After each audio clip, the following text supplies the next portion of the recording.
The Grand Council Hall was silent to silent.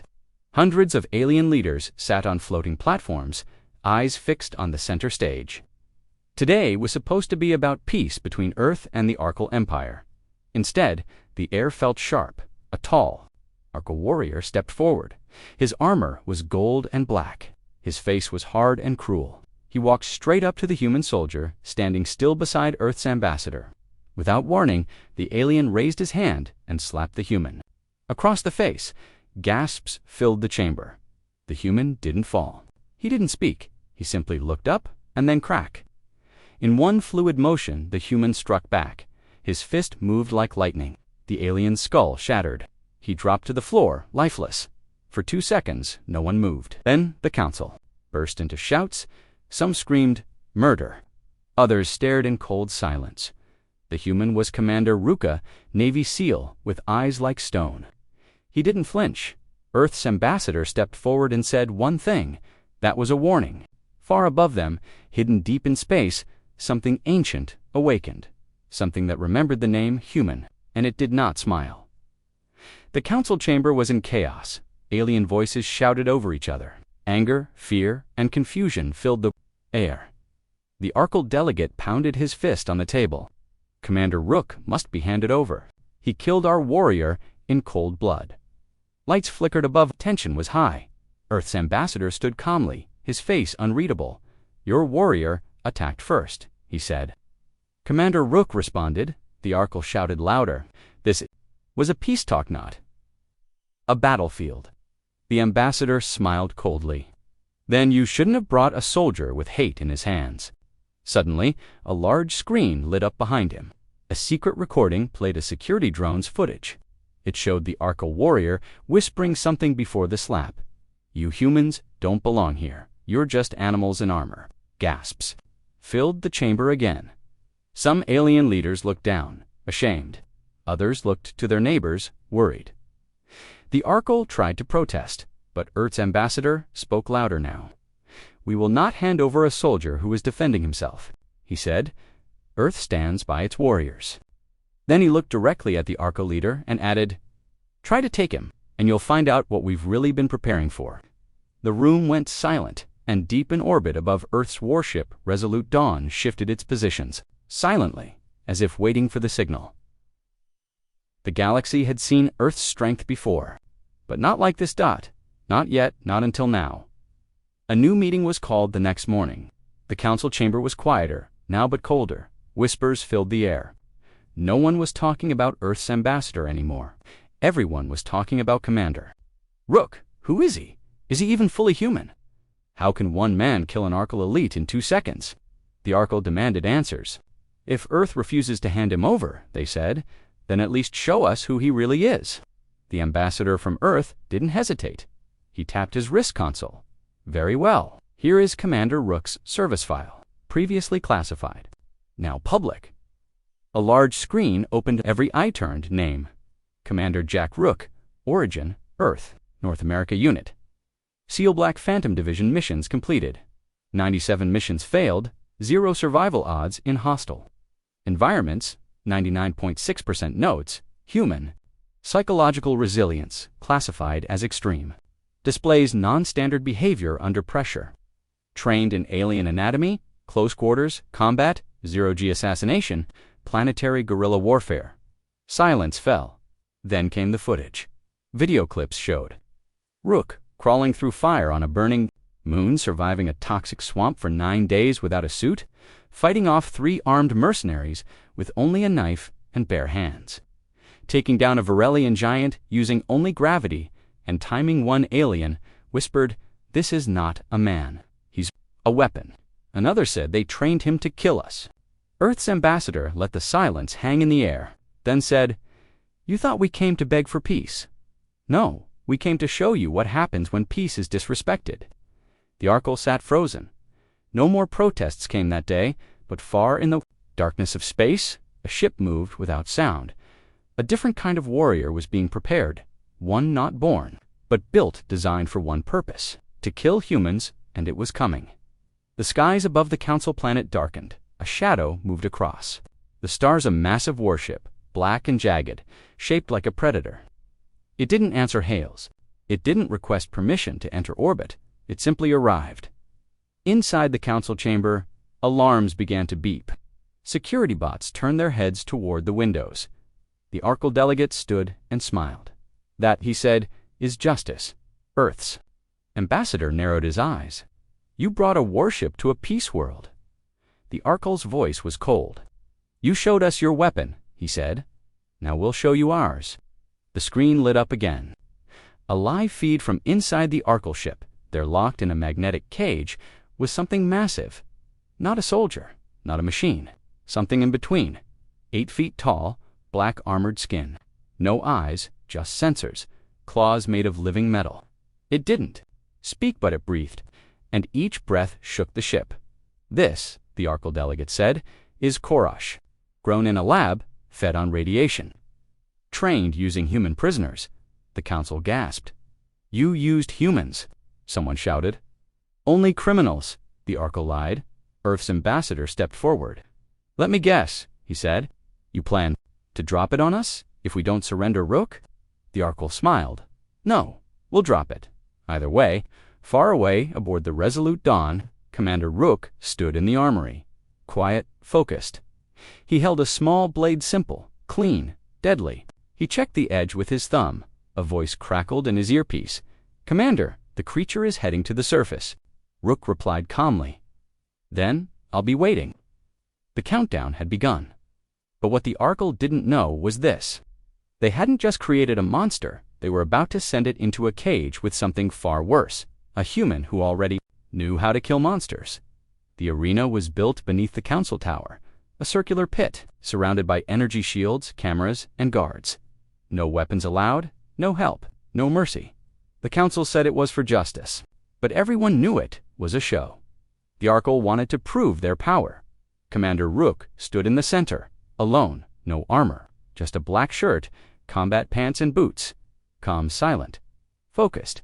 Across from him, a giant gate hissed open. Steam poured out, then the monster stepped through. Kor Rash.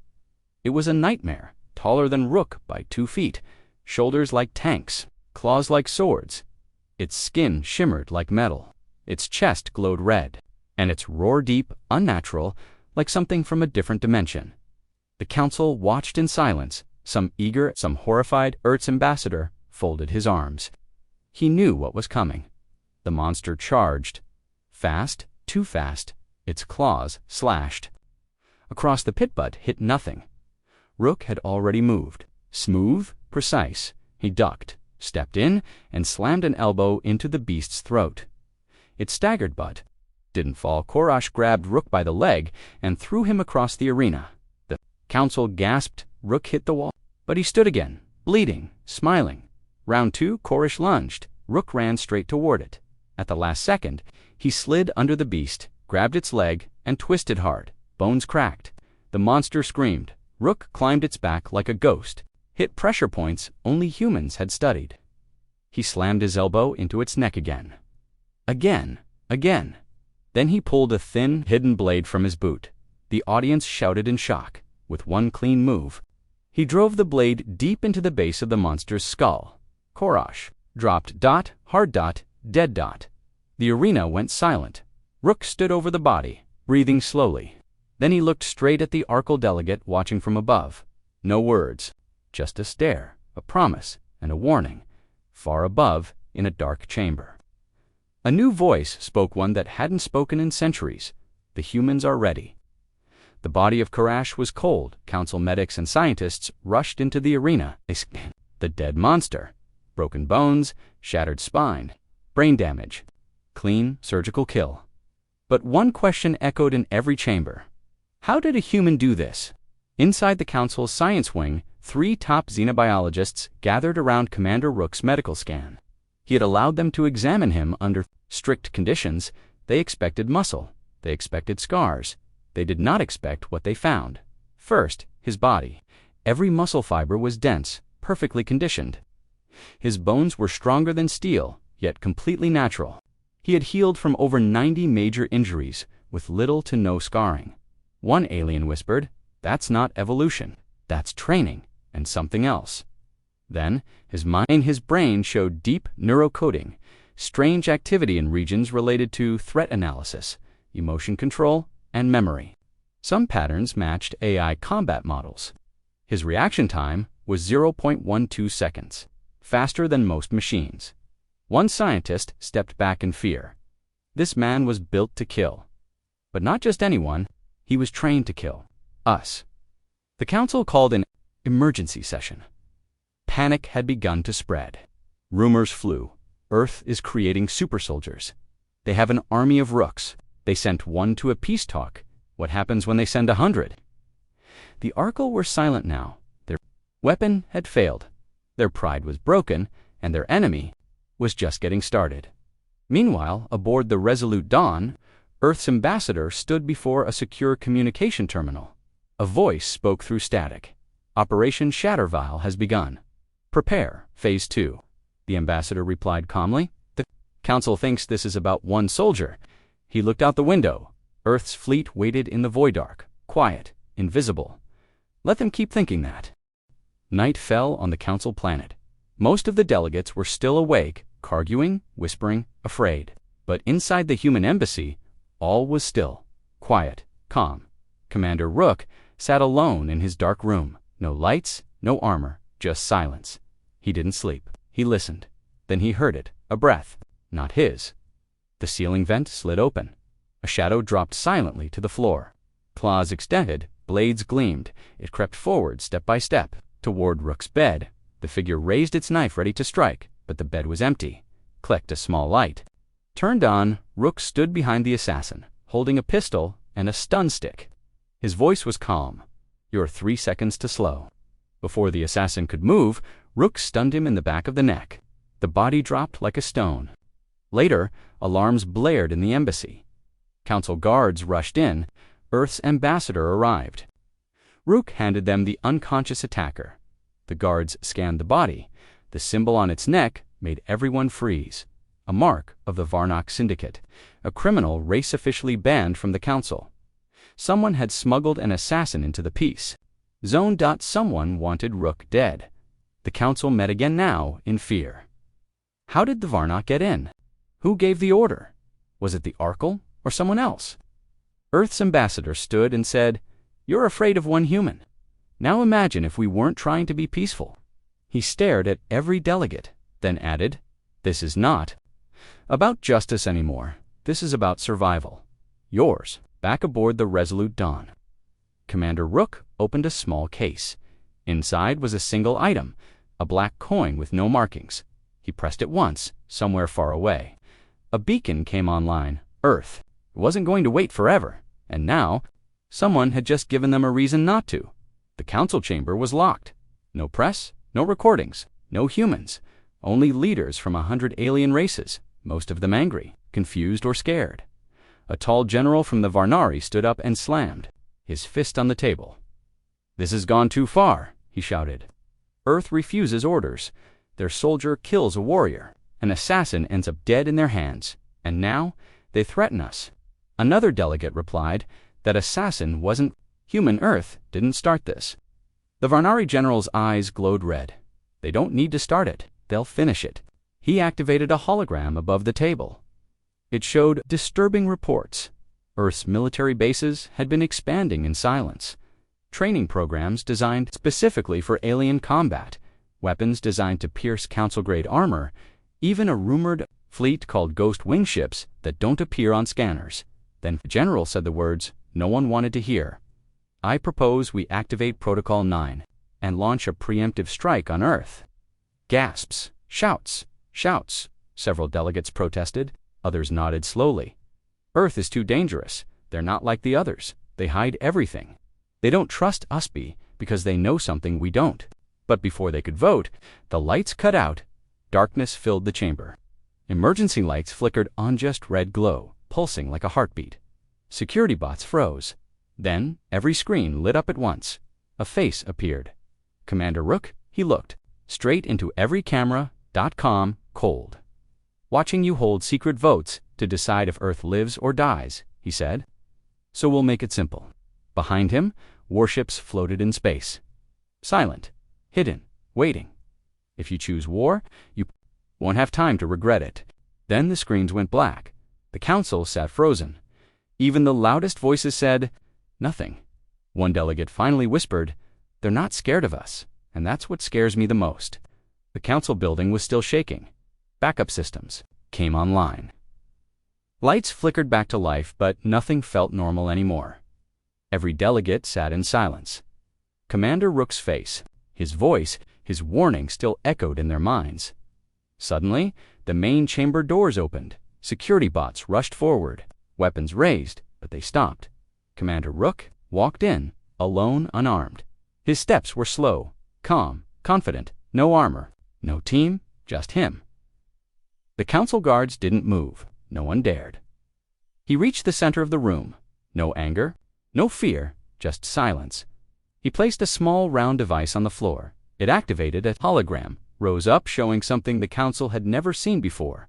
Footage played Earth's elite soldiers training in burning deserts, frozen wastelands, and toxic moons. Humans lifting weights in gravity 10 times stronger than Council Worlds. Combat drills against alien simulations, hand-to-hand fighting styles designed to break alien bone structures. Then the feed changed. It showed alien invasions of Earth in the past defeated, pirates attacking Earth ships destroyed, and Earth rescuing entire colonies the Council had abandoned. Rook spoke at last. "You fear us because we are different, because we prepare for what others ignore, because we remember what it took to survive while your empires watched us burn." He looked at the Arkle. "You slapped me to show dominance." He looked around the chamber. "You threatened us, expecting surrender." He leaned forward. "But you forgot one thing. Humans don't kneel." The room stayed dead silent. Rook turned and walked away. Just like he had entered, slow, calm, unshaken. No one tried to stop him. No one dared. In the shadows, the council's oldest member finally spoke. "I've seen war. I've seen extinction, but I've never seen something like that man." Another delegate asked softly, "Is he the worst of them?" The old one shook his head. "No, he's the warning." The vote was moments away. Inside the grand chamber, tension twisted the air like a storm. A single decision: war or peace. Some wanted Earth erased.